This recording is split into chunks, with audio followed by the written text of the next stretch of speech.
Queridos, eu gostaria de compartilhar rapidamente um texto, já agradecendo a nossa querida coordenadora, irmã Judite Alves, também ao nosso amado pastor presidente, não é? A oportunidade de estarmos aqui cultuando, de estarmos aqui interagindo com os irmãos neste momento, neste lugar e neste momento que se faz um momento e um lugar especial. Primeiro livro de Samuel, capítulo 1 e o versículo 9 em diante, que diz assim: Então Ana se levantou depois que comeram e beberam em Siló, e Eli, o sacerdote, estava sentado numa cadeira junto a um pilar do templo do Senhor. Ela, pois, com amargura de alma, orou ao Senhor e chorou abundantemente. E votou um voto dizendo: Senhor dos exércitos, se benignamente atentares para a aflição da tua serva, e de mim te lembrares, e da tua serva não esqueceres, mas a tua serva deres um filho varão, ao Senhor darei por todos os dias da sua vida, e sobre a sua cabeça não passará navalha. E sucedeu que, perseverando ela em orar perante o Senhor, Eli fez atenção à sua boca, porquanto Ana no seu coração falava, e só se moviam seus lábios, porém não se ouvia a sua voz, pelo que Eli a teve por embriagada. E disse-lhe Eli: Até quando estarás tu embriagada? Aparta de ti o teu vinho. Porém Ana respondeu e disse: Não, Senhor meu, eu sou uma mulher atribulada de espírito, nem vinho nem bebida forte tenho bebido, porém tenho derramado a minha alma perante o Senhor. Não tenha, pois, a tua serva por filha de Belial, porque da multidão dos meus cuidados e do meu desgosto tenho falado até agora. Então respondeu Eli e disse: Vai em paz, e o Deus de Israel te conceda a tua petição que lhe pediste. E disse ela: Ache a tua serva graça em teus olhos. Assim a mulher se foi o seu caminho e comeu, e o seu semblante já não era triste. Amém? Essa passagem é muito conhecida, e quando eu meditava em um versículo para iniciarmos aqui o altar de Deus hoje, eu dizia: Deus, me deu uma palavra, e me veio à mente o choro silencioso de Ana, não é? E eu lembrava das necessidades que Ana tinha, e a principal era de ser mãe, de ter um filho, mas isso não era o único motivo do seu choro. A Bíblia diz que ela sofria uma certa importunação pela sua opositora, sua competidora Penina, a outra mulher do seu esposo, e que por sinal tinha filhos, e por causa disso a irritava, e a Bíblia diz que ela fazia isso constantemente. E embora Ana recebesse uma parte mais excelente do sacrifício, Eucana, ele garantia a ela uma parte maior para tentar diminuir aquela dor que ele sabia que ela tinha, mas ela não comia. O texto diz que chegou um ponto que Ana não comia. E eu acredito que ela não só chorou em silêncio, mas ela esteve em silêncio por muito tempo.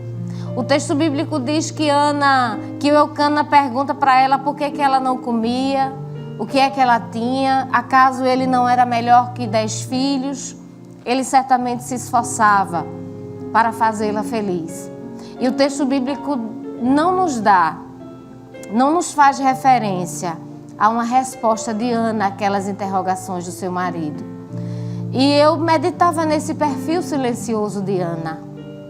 Ela não respondeu, ela não responde ao marido, ela certamente não respondia à sua competidora Penina, ela certamente ficava em silêncio, clamando, intercedendo a Deus. E o silêncio, ele simboliza uma dor que transcende, é aquela dor que transcende a palavra, não é?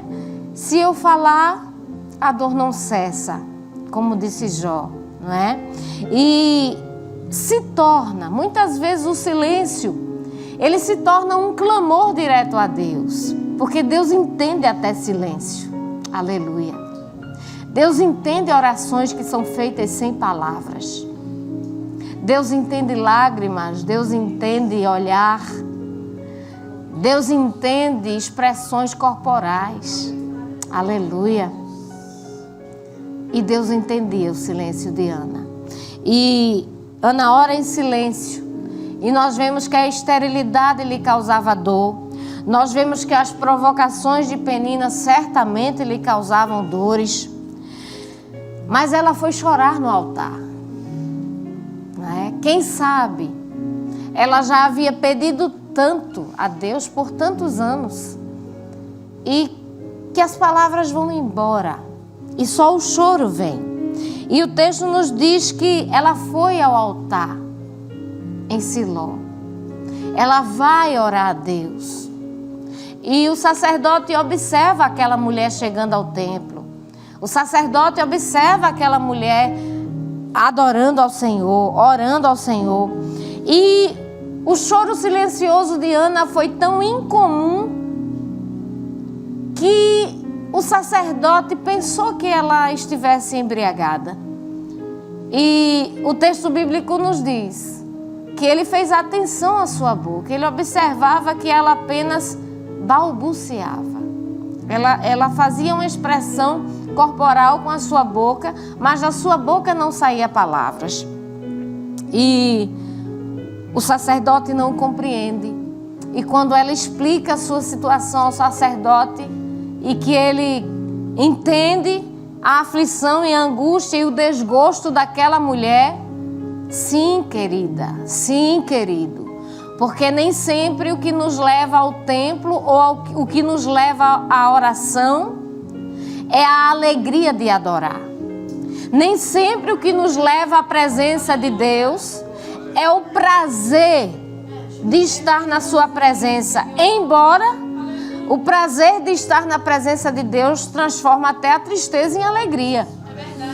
Mas nem sempre o que nos leva a estar na presença de Deus é por um prazer. Na verdade, isso ocorre às vezes pelo oposto, pelo desprazer, pelo desgosto. Às vezes o que nos levou até a Deus foi um sofrimento intenso, foi um choro longo. Quem sabe a porta dos céus que Deus abriu para que você entrasse foi uma aflição muito intensa. Aleluia. Mas os céus se abrem. Aleluia. No momento de desgosto, no momento de tristeza, é só recorrer ao lugar certo. É só recorrer à presença, aos pés de Jesus. Lembram da mulher que chora aos pés de Jesus e enxuga os seus pés com os seus cabelos? O que levou aquela mulher a fazer aquilo? A sua condição não era a melhor possível. A sua fama tampouco. Aleluia. A sua condição social menos ainda. Mas ela vai, mesmo sabendo que não era nada. Aleluia. Ela vai aos pés dele, mesmo sabendo que aos olhos daqueles que estavam naquela sala ela não era ninguém. Ela vai. Então, às vezes, o que nos leva à presença do Senhor, aos pés dele, o que nos leva ao clamor é o desgosto.